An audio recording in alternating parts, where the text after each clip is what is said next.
Amigos, en el Camino del Señor seguimos en Querétaro y ahora Edgar y yo vamos a entrar a un convento franciscano que tiene muchísima historia. Sí, aparte de historia religiosa, historia pues nacional, una verdadera joya donde alberga uno de los misticismos muy buenos de la historia de Querétaro, de Santiago de Querétaro.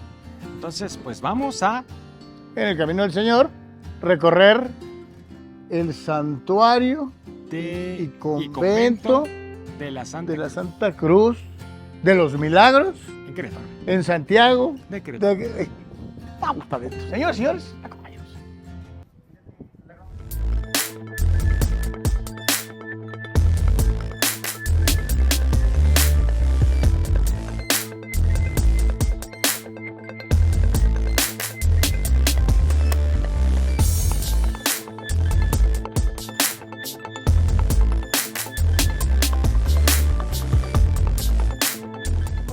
Comenzar a explicar. En el segundo patio presentamos al padre Fray Linás, quien fue el primer fundador de este colegio de propaganda fide. La palabra fide viene del latín, que significa de la fe, la cual nosotros pronunciamos Colegio de Propagación de la Fe. Al ser pues un convento activo por frailes, hoy en día les mencionamos que este lugar está ocupado por 22 estudiantes y 5 sacerdotes, en el cual se nos explica que los religiosos estudian una carrera de filosofía durante 3 años. Nosotros como guías no llevamos los itinerarios, únicamente nos enfocamos en mencionarles que todo esto está en función. Hay gente afuera que comenta que es un ex convento, cuando en realidad les repito que sigue en funcionamiento. Más adelante también vamos a poder ver una celda antigua de cómo es que llegaron a habitar estos religiosos. Solamente quiero que en el segundo patio puedan conocer al fundador de este colegio, y hablo del padre Fray Linás, que bueno, como explico, la fundación se dio desde 1683. Vimos a Fray Junípero Serra, el que tenía que... Fray Junípero Serra fue como tal también un religioso franciscano español. Realmente no se estableció mucho en este convento. Bueno, cabe mencionar que llega a pasar justamente por este lugar, pero él se establece más en la Sierra Gorda, donde relativamente él hace las 5 misiones, bueno, más bien hace las 5 misiones, y bueno, de ahí también se enfoca en la Alta California, parte de lo que es ahora ya Estados Unidos. Entonces, la estatua que ustedes vieron hace un momento fue donada el año pasado por parte del gobierno. Ellos la utilizaron para una exposición, terminó su exposición, la donaron al convento y bueno, posteriormente el guardián anterior decidió colocarlo en la entrada, pero bueno, nosotros, como explico, no nos enfocamos mucho en Fray Junípero Serra, como repito, sí lo comentamos, que pasa porque es un convento franciscano, llega a pasar por este lugar, pero él se retira y bueno, se va a la Sierra Gorda de Querétaro. Gracias. Sí. Pasamos de este lado, por favor.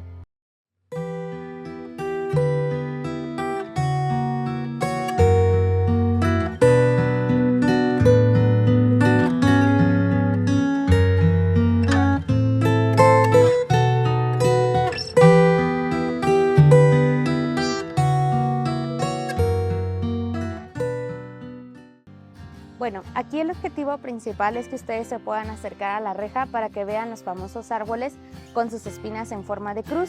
Les quiero mencionar también que sobre estas rejas hay unos espacios como estos donde se puede colocar el celular, bueno, sobre toda la parte de la reja, por si les interesa colocar su celular, y así se toma pues una foto más enfocada de lo que son las espinas, ¿ok?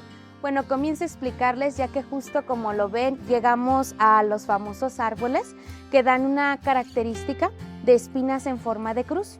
La leyenda que los frailes nos cuentan aquí comienza en 1697, donde el padre Fray Margil, al que nosotros veíamos a un inicio, llegó de una de sus misiones cuando dejó olvidado y clavado su bastón en este jardín.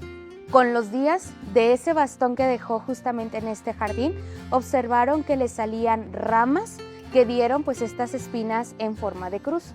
Lo curioso es que no hay ninguna flor o un fruto, sino que la espina pues viene siendo la flor del árbol, y esta es la que se corta en el mes de febrero. Justo 1 año es lo que se le da para madurar a la espina. Cuando llega febrero van a cortar la rama completa.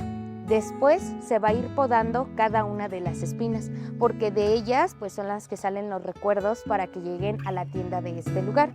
Cuando nosotros estemos terminando la visita, yo misma les voy a decir dónde está la tienda. Si les interesa a ustedes, como explico, pueden adquirir sobre las espinas. El último dato. Los árboles no tienen un nombre en específico, sino solo una clasificación. Vienen del huizache o de la mimosa. Como explico, es una clasificación que se le da al árbol.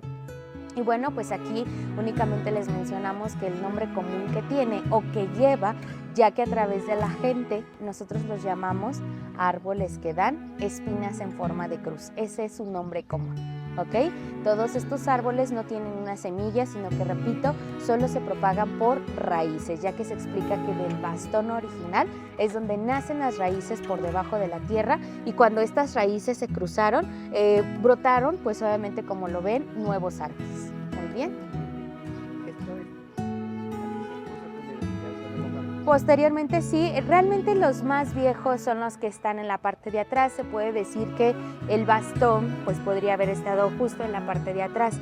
Ya no se encuentra el bastón original por lo mismo de que antes los árboles no estaban enrejados. Mucha gente llegó a tocarlo. Hace un tiempo uno de los frailes me explicó que este bastón ya no se encontraba porque, bueno, se decía que como la gente llegaba y lo tocaba, es como tener un árbol o una planta de nosotros en nuestra casa. Si usted sabe en qué momento cortarla, regarla, sabe cuál es su tiempo. Pero si llego yo y le corto sus flores, pero detrás de mí también llegan cientos y cientos de personas más, ¿qué es lo que le va a pasar? Que se va a secar o se va a empezar a resentir, y eso se explica qué fue lo que pasó con el bastón. Lo cortaron, pero como no tenía un tallo, o sea, era de su pura raíz, le cortaron el tronquito, si se puede decir así, y se quedó la pura raíz. Entonces ya desde atrás para adelante, estos son los más jóvenes que ustedes tienen, no vienen desde el bastón. De ahí mismo también se comenta que como no tenían una protección, fueron muchos años donde estuvieron expuestos, la gente los arrancaba de la raíz y los trasplantó. De ahí se responde otra pregunta, donde si los árboles son únicos o hay más. La respuesta es que, como ya les menciono, sí hay más árboles, solamente que cuando el árbol se trasplantó o desde la raíz se trasplantó, su espina al crecer se modificó. Ejemplo, las espinas que se venden por fuera del convento no se cortan de aquí, porque si ustedes ven las de afuera, la forma de la cruz de las orillas están inclinadas hacia abajo o una más arriba que la otra. Si ustedes ven estas, son más simétricas. En el color también cambian, porque afuera su color es muy oscuro y estas, si las observamos, pues tienen un color café rojizo. Si hay una diferencia de ambas espinas. Yo les comento, el origen nace de aquí, de una leyenda, de un bastón, que ustedes pueden encontrar más árboles en Querétaro o en otras partes de la República, claro que sí lo pueden encontrar, pero al crecer esas espinas tuvieron variantes. ¿Cuáles son esas variantes? Los minerales, la tierra, el clima, el cuidado o una parte importante que es la religión. Mucha gente viene aquí y ve el árbol como un milagro, que solamente aquí se pudo dar, pero cuando la gente tuvo esa intención de trasplantarla fue que se modificó. Entonces sí, como repito, ya la perspectiva es personal, el porqué de la modificación de la espina, y es por eso que ahora los árboles están enrejados. 27 años es lo que tiene esta reja. Bueno, seguiremos avanzando, justo regresamos aquí del lado izquierdo, acompáñenme.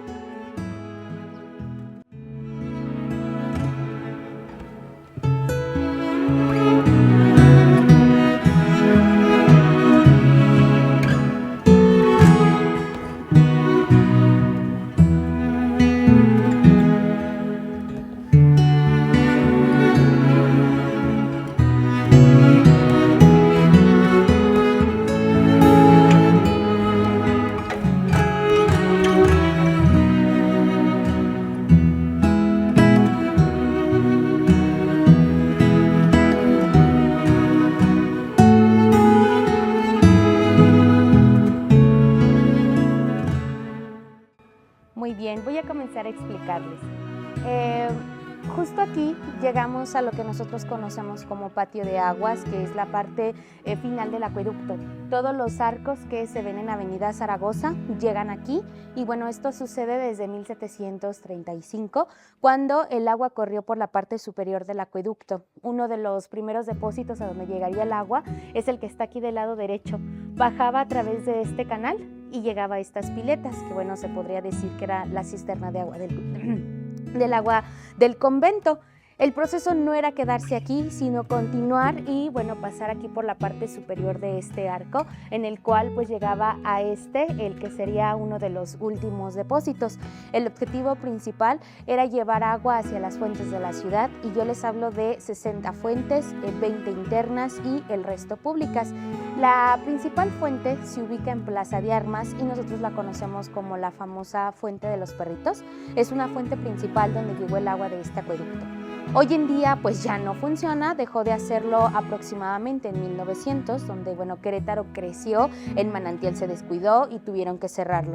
Con los años ese acueducto se dejó como una historia importante porque se le reconoce al mayor benefactor, el marqués llamado Juan Antonio de Urrutia y Arana. Él es el que crea los 74 arcos para traer por primera vez agua al centro. Pero como explico, son 74 arcos lo que abarca ese acueducto. Nosotros contamos un arco más, un arco interno, que es el que tenemos aquí en el patio, y nosotros lo contamos como el número 75, que es la conexión final interna que tiene al convento y que bueno, si viene a todo este lugar, nosotros lo conocemos como patio de aguas. Muy bien. En este mismo patio les quiero mostrar también unos relojes de sol. De mi lado derecho, en lo alto de cada contrafuerte, se observan 3 relojes de sol. Cada uno de estos relojes son para cada una de las estaciones del año. Se encuentran de la siguiente manera.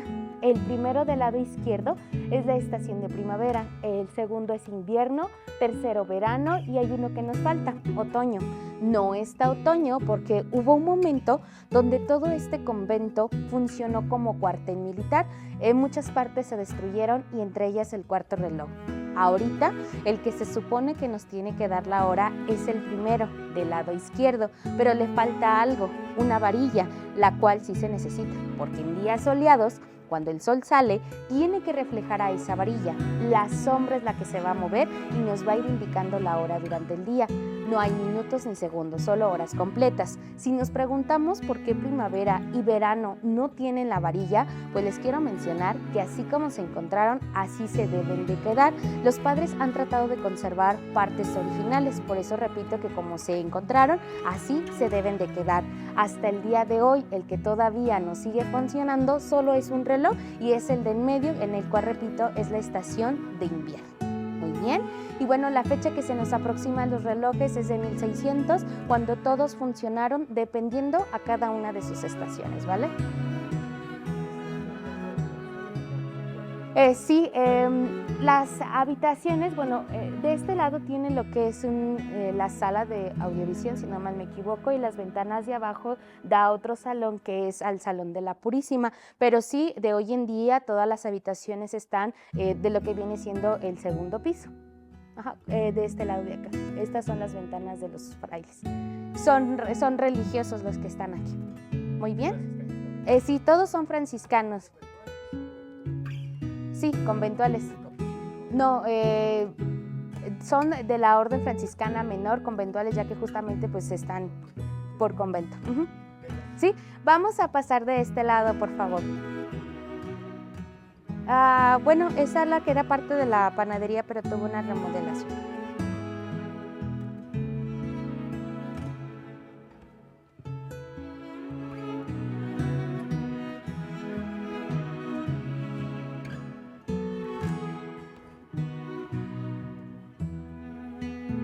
Muy bien, voy a comenzar a explicar.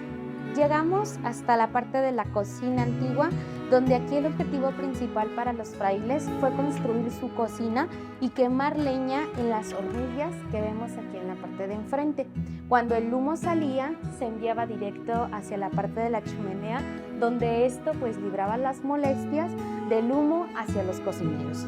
Dentro del convento, dentro de la cocina, también no se nos olvida mencionarles un famoso refrigerador natural donde se podía conservar el alimento. La parte del refrigerador es la que está detrás de mí. Voy a explicar primero. Todo el cuarto, en general, es el refrigerador, pero para mantenerlo frío necesitaban elementos como el agua, el aire y una zona cerrada. En un momento vamos a pasar y vamos a ver una pileta donde justo caía agua del acueducto.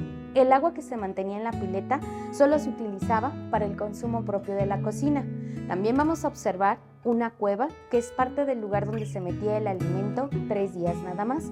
Y el último elemento es una ventilación que tanto la cocina como el refrigerador tiene, la entrada y salida de aire para que los olores no se mezclaran. Es muy importante que vean cómo se ve por dentro la cocina. Vamos a llegar a un segundo piso y vamos a ver cómo se ve desde arriba. Si justamente nos paramos de este lado, vamos a ver desde aquí lo que es la parte de la chimenea, pero si volteamos de frente se va a alcanzar a ver un ducto de ventilación que está arriba del refrigerador.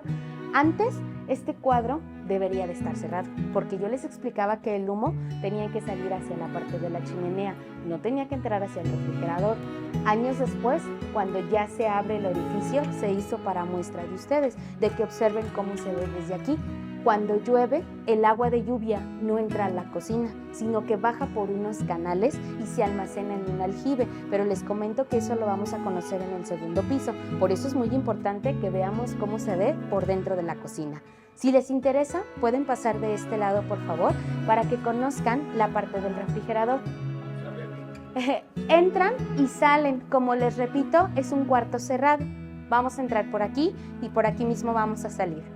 Solamente vamos a conocer los elementos que mantenían frío el cuarto, donde mantenían el agua, la cueva donde se conservaba el alimento y la ventilación de la parte de arriba. No hay más.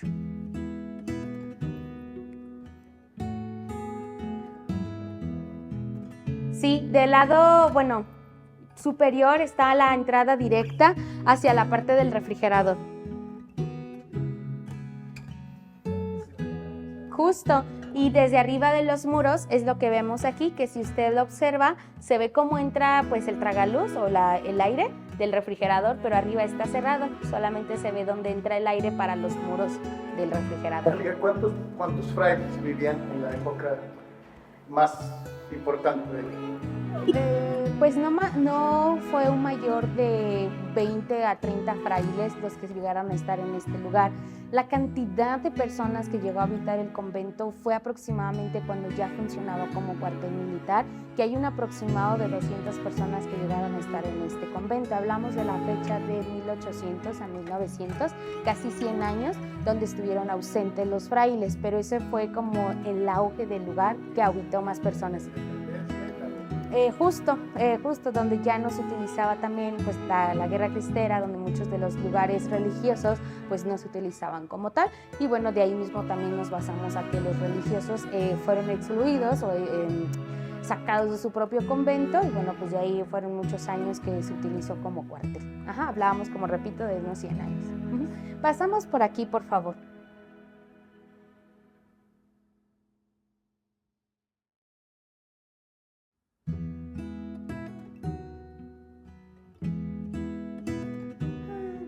Si lo recuerdan, al principio del recorrido yo les mencionaba que ustedes podían observar una celda antigua de cómo habitaron los religiosos, aclarando que ningún sacerdote o religioso ha dormido ahí, simplemente se hizo muestra para ustedes. De hoy en día comentábamos hace un momento que las habitaciones ya están en el segundo piso y para nosotros son áreas restringidas.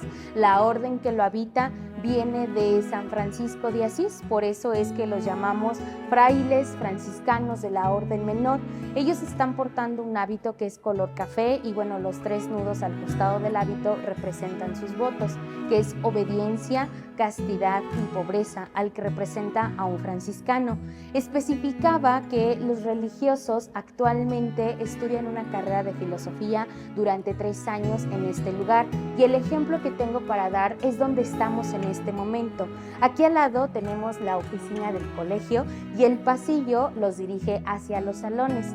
De lunes a viernes, esta es la área de la universidad. Sábados y domingos, los religiosos tienen diferentes actividades internas o externas al convento. Como guías, les exponía que nosotros no llevamos los itinerarios, únicamente nos enfocamos en comentarles que está en función. Si lo ven en recorrido, no hay señalamientos, hay lugares de clausura a los que no se nos tiene acceso, por eso hoy en día mencionamos que las visitas aquí tienen que ser guiadas. Voy a abrir un paréntesis. La Universidad de Filosofía no solamente es para los religiosos, sino que también está abierta al público. Cualquier persona que desee estudiar la carrera de filosofía puede ingresar al convento. Enfrente de nosotros nos dejan una lona pues sobre esta pequeña información que tiene el Colegio de la Santa Cruz de los Milagros, por si alguno de ustedes conoce o es personal que les interesa estudiar la carrera de filosofía, se van a las oficinas directas del convento y bueno, de ahí los dirigen con las personas adecuadas que les da pues una más amplia información sobre la carrera que se estudia aquí para las personas externas a este lugar, ¿vale? Bueno, cierro el paréntesis y seguimos avanzando, por favor, para continuar por este lado. Adelante.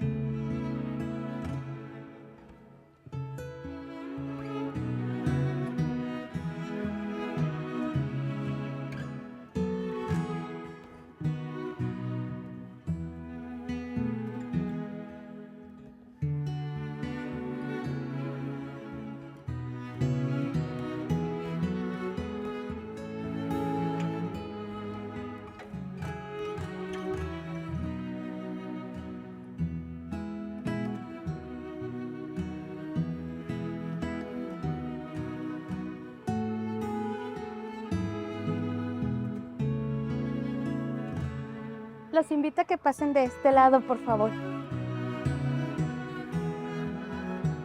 El agua que vemos aquí es captación de lluvia. Les voy a explicar cómo es el proceso. Cuando llueve, el agua baja a través de estos canales. Son los que se conectan de los techos. En el momento de que llueve, el agua baja y se almacena en lo que nosotros llamamos aljibes.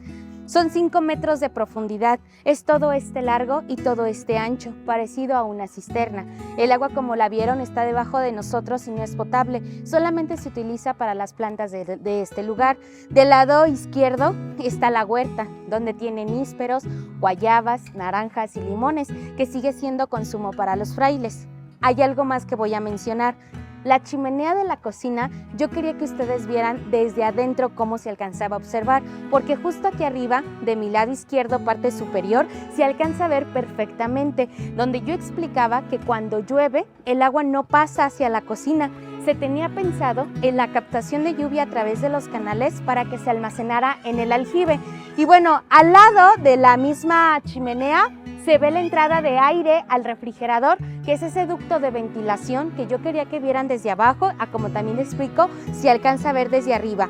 Como ya repito, el aljibe hoy en día sigue teniendo este proceso de captación de lluvia, como si les interesa pueden acercarse de este lado y ver que esa agua de lluvia pues no es potable, y comento nuevamente que solo se utiliza para las plantas de este lugar, ¿vale?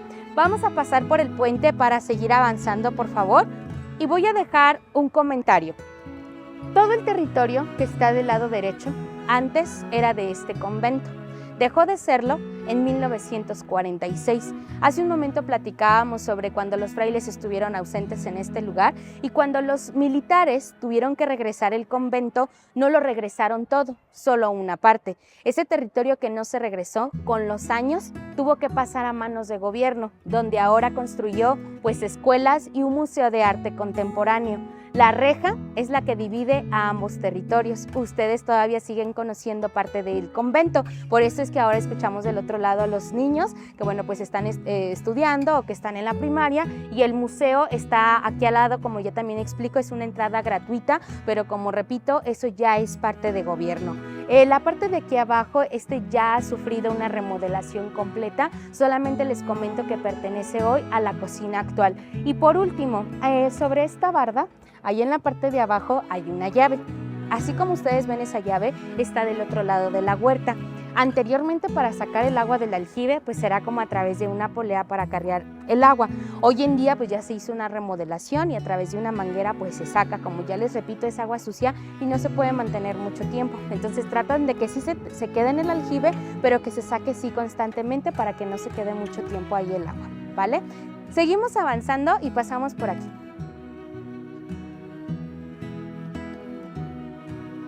Vamos a acercarnos a la pared del lado izquierdo, por favor, y vamos a ver las pinturas de la parte de arriba.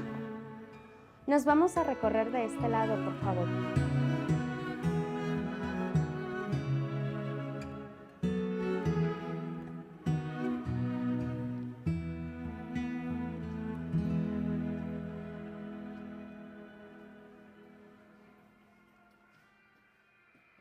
Muy bien, voy a comenzar a explicar.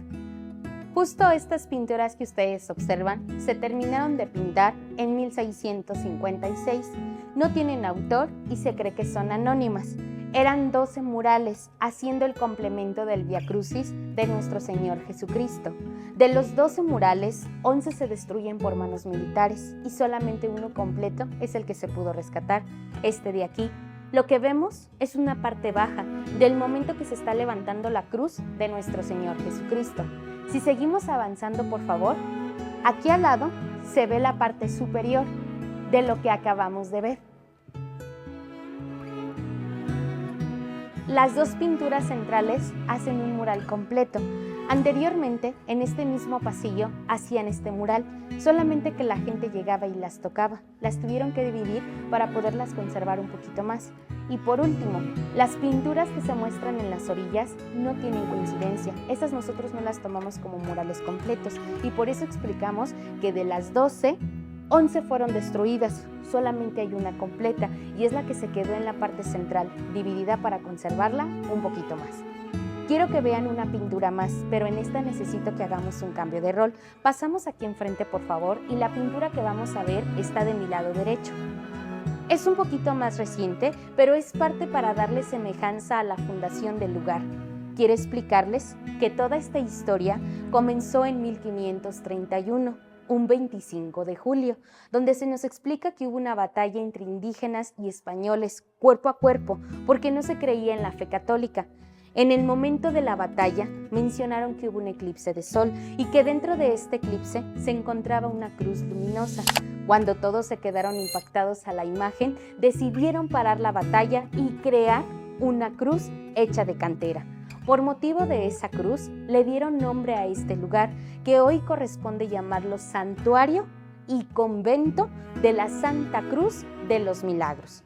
Al costado de la misma aparición, mencionaron haber visto un hombre en un caballo, que fue representado como el apóstol Santiago. De ahí viene el nombre a nuestra ciudad, Santiago de Querétaro. Y uno de sus primeros fundadores fue un indígena llamado Conín. Nosotros a Conín lo tenemos representado como el indígena de la pluma roja. Posiblemente ustedes lo han visto por la carretera 57, México-Querétaro. Al no irnos tan lejos, cruzando la calle está Plaza Fundadores. Ahí van a ver 4 estatuas, a Conín y a los otros 3 personajes que fueron partícipes a la fundación de Querétaro. Se termina la historia mencionando que Conín, cuando fue bautizado a nombre español, recibió el nombre de Don Fernando de Tapia, para concluir que él fue el primer fundador de la ciudad de Querétaro. Principalmente 50 días después de la aparición, se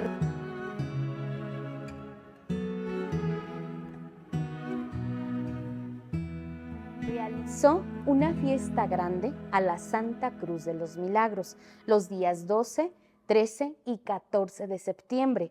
Aquí los conocemos como concheros o danzantes, como comúnmente la gente los llama. Ellos llegaron a la plaza para danzar por lo que fue la aparición. Como les repito, en 1531 comenzó esta tradición donde cada año se celebraba justamente la aparición de la Santa Cruz. Se espera que en este 2024 también vuelvan a realizar las fiestas a la cruz los días 12, 13 y 14 de septiembre. Por último, eso yo se los quiero compartir. La palabra Querétaro viene de la lengua otomí.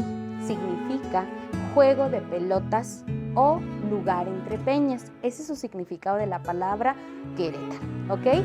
Esto nada más por parte de la fundación. Vamos a adelantar los años y si me permiten, por favor, nos recorremos aquí de su lado derecho, porque aquí en esta sala vamos a pasar a conocer dónde estuvo Maximiliano de Habsburgo como su primera prisión. Si me permiten, esta parte de la historia se las voy a explicar adentro. Pasen, por favor.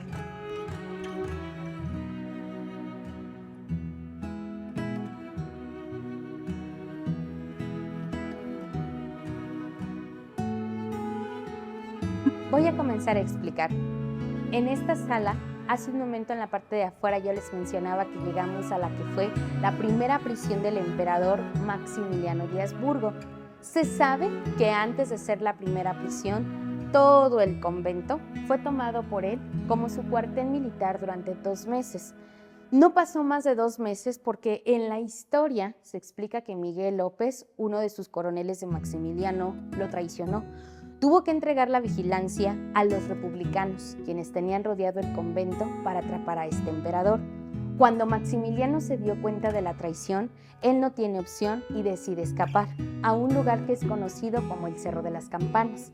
Cuando él llega a ese sitio, Mariano Escobedo lo atrapó para nuevamente trasladarlo a este lugar. Justamente es cuando se declara que esta fue su primera prisión durante 3 días y 2 noches. Lo único que lo acompañó es lo que estamos viendo, un baúl, un catre y un escritorio. Sobre las pinturas solamente datan de la época siglo XIX. El piso y el techo es la única parte original que se conserva en un 60%. La fachada sí es una restauración total.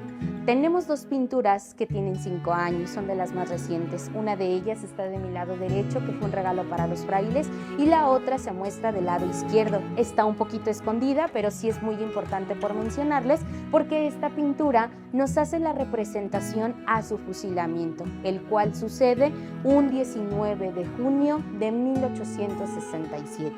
Con 6 tiros en el pecho, se explica que el emperador fue fusilado junto a sus generales, Miguel Miramón y Tomás Mejía, en el Cerro de las Campanas. Se terminó el fusilamiento. El cuerpo de este emperador se lleva a Viena, Austria, con los de la familia Los Habsburgo. Para años después, en Viena, pedían permiso en crearle una capilla a este emperador. Y justo la capilla sí fue realizada y es la que está hoy en el Cerro de las Campanas, un lugar emblemático que ustedes como turistas también deben de conocer en la ciudad de Querétaro. Si regresamos otra vez aquí, mencionaba sobre estas 3 pinturas que están en la parte de arriba. Haré una breve explicación sobre de ellas. Comienzo con la que está de mi lado derecho, es San Floriano, un santo patrono de los bomberos en Polonia, que mencionan pudo ser venerado por el emperador Maximiliano de Habsburgo. Del lado izquierdo, enfrente de mí, tenemos donde dice Viva Fernando VII. Él se encontraba como rey de España, años atrás, antes de que Maximiliano llegara a México. Estos 2 personajes no tienen ninguna relación, pero la pintura databa de la época, entonces fue el motivo de traerla aquí. Por último, la que tenemos aquí de mi lado izquierdo, en la parte de arriba, viene siendo la conversión de San Pablo.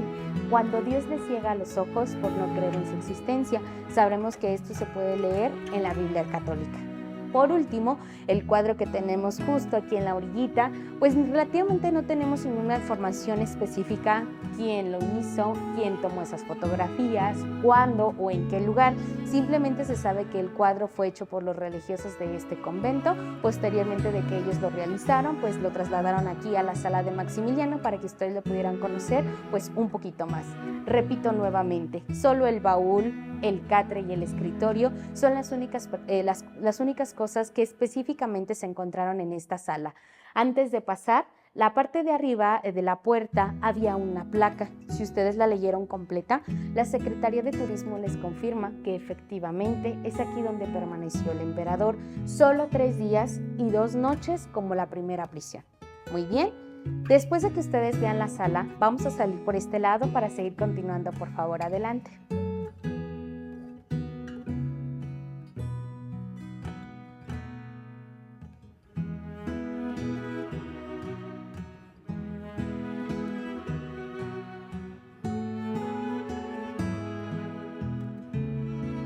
Bien, voy a explicarles.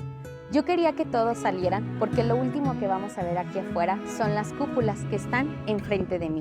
Del lado derecho tiene la cúpula que pertenece a la capilla y la del lado izquierdo, o la más grande, pertenece al santuario de la Santa Cruz de los Milagros. Hasta aquí hemos llegado a la parte final de su visita, pero no nos vamos sin conocer 3 cosas importantes. Los famosos árboles con espinas en forma de cruz, el final del acueducto, que lo conocemos como patio de aguas, y acaban de pasar por la primera prisión donde estuvo este emperador, conocido como Maximiliano de Habsburgo. 3 cosas muy importantes, aún sabiendo que todavía sigue en función por religiosos franciscanos. Por mi parte, es todo lo que yo voy a comentar de este lugar, haciendo un último comentario. Nosotros somos guías voluntarios y no recibimos de ningún sueldo. Yo espero que les haya gustado mi trabajo y que hayan conocido de él. Si ustedes gustan apoyarme con alguna gratificación, yo se los voy a agradecer. Pueden tomar su última fotografía, bajaremos las escaleras para que los lleve hasta la salida de este lugar. Pasamos por este lado, por favor.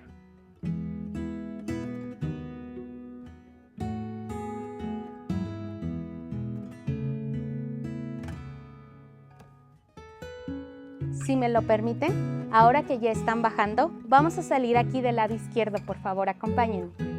Amigos, en el Camino del Señor, nos da mucho gusto, después de haber presentado algunas partes importantes de lo que es este histórico lugar, no solamente como un bastión de fe dentro de la comunidad religiosa franciscana, sino también como parte de la historia de México en forma integral.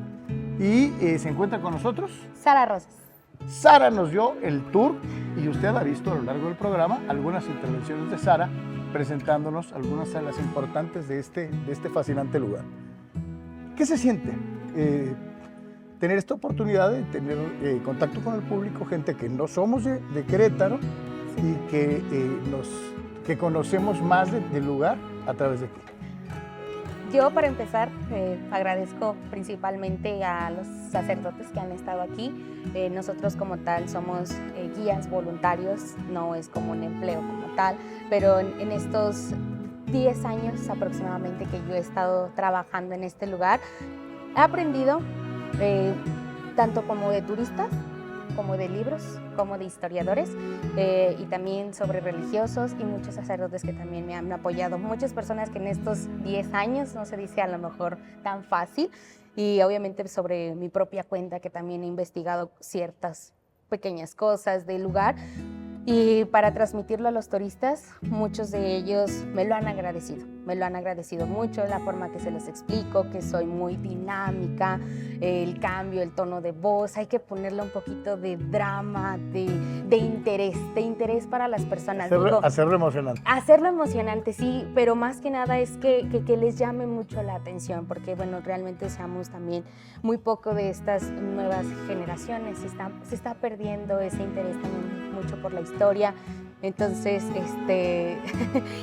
hay que, como lo digo, o sea, llamar un poquito más la atención, no dramatizar demasiado, porque tampoco no es de dramatizarlo para llamarte la atención, no, simplemente lo que es. Y bueno, para mí en lo personal estoy muy agradecida, a pesar de que no ha sido como una carrera que yo estudié, pero me ha gustado. ¿Cuál es el nombre oficial? Digo, para que los amigos a lo mejor no les quedó muy claro desde el principio, del lugar en el que estamos. Este es ahora conocido, bueno, antes era un templo, pero ahora se ha cambiado como santuario. Es santuario santuario y convento de la Santa Cruz de los Milagros. Es el nombre oficial que ha tomado a partir del día septiembre del año pasado este nuevo lugar. ¿Qué comunidad religiosa está a cargo del lugar? Es de la orden franciscana, orden menor, los primeros religiosos franciscanos que llegaron a los establecimientos del Nuevo Mundo. ¿Y cuánta gente como tú se dedica a guiarnos a quienes venimos de eso? Aproximadamente, que todos los de mis compañeros somos 9 compañeros, entre chicas y chicos, que colaboramos aquí con el convento. ¿Cuál es tu lugar favorito de todo el convento? Maximiliano, me encanta mucho Maximiliano. El lugar es Maximiliano y también por su historia. Me gusta mucho la época de Maximiliano. ¿Algo que le quieras decir a los jóvenes como tú, que a lo mejor, y qué bueno, tocaste un punto muy importante, si ya no es por una cuestión religiosa, sí por una cuestión histórica? Sí, bueno. Invítalos. Bueno, muy bien, los invito a todos de Tijuana, a todas las personas de la República Mexicana y cualquier otro país que nos están viendo en este momento, para conocer no solamente este lugar, si tú también eres de un estado o distinto de otro país, que conozcas principalmente tu lugar de origen. Es muy importante saber de dónde vienes. Yo te invito a que tú conozcas tu lugar y bueno, posteriormente también llegues a visitar aquí el santuario y convento de la Santa Cruz de los Milagros. Estaremos esperando con muchas ansias. Sara, Sí, dígame. te invito a que sigas acompañándonos en el Camino del Señor. Camino del Señor. Vámonos.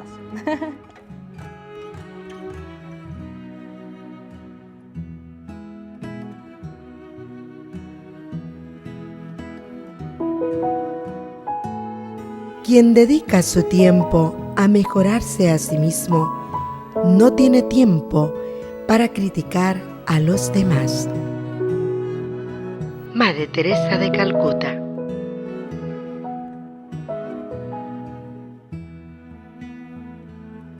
Amigos del Camino del Señor, también al término de lo que es el recorrido, obviamente hay una tienda en donde te ofrecen una gran cantidad de souvenirs. Ya nos decía Sara que obviamente afuera del convento hay quienes también tienen a la venta algunas de estas reliquias. Sin embargo, aquí lo podemos apreciar, es el detalle que ella nos comentaba, ¿no? Las dos espinas que salen de la espina central están perfectamente rectas y existe este detalle de la pequeña espina que semeja el lugar en donde nuestro Señor Jesucristo tenía sus pies, y es otra espina más.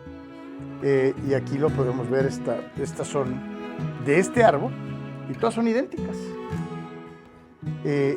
Ahorita que salgamos probablemente veamos las otras y aquí lo puede usted apreciar. Son diferentes precios, diferentes tipos que están a la venta.